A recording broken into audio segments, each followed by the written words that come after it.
Украины. Вы прошли переподготовку российского университета.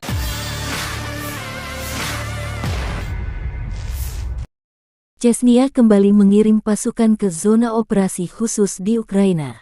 Pasukan berasal dari Resimen Operasional ke-96 Chechnya di bawah kepemimpinan perwira tempur Magomed Tusaev. Prajurit resimen akan bergabung dengan sesama prajurit yang dengan hormat memenuhi tugas militer mereka untuk melindungi kepentingan Rusia di Donbas dan Ukraina. Demikian keterangan video yang dirilis pemimpin Chechnya Ramzan Kadyrov tanggal 24 Januari. Sebagian besar prajurit ini bukan pertama kalinya ke Ukraina. Setelah beristirahat beberapa bulan di Chechnya, mereka kembali ke Donetsk dan Luhansk. Kali ini dengan semangat berlipat dan lebih berpengalaman. Kali ini semangat prajurit berlipat ganda karena mereka tahu yang akan dihadapi adalah prajurit NATO. Mereka semua sudah tidak sabar, lanjut Kadyrov.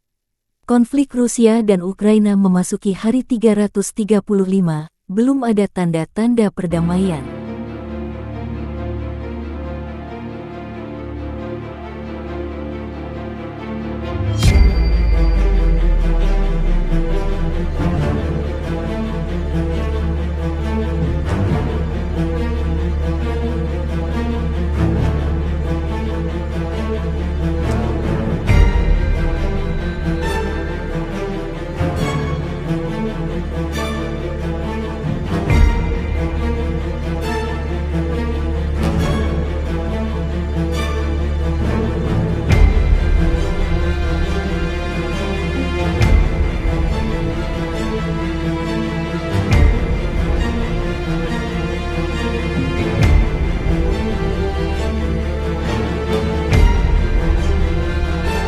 Terpisah, Kubu Kiev Juta memperbarui informasi terbaru dari garis depan pertanggal 25 Januari. Juru bicara Staf Umum Angkatan Bersenjata Ukraina Oleksandr Stupun melansir sebanyak 910 prajurit Rusia dinetralkan dalam 24 jam terakhir. Termasuk 9 tank, 23 kendaraan tempur lapis baja serta 1 jet tempur ditembak jatuh.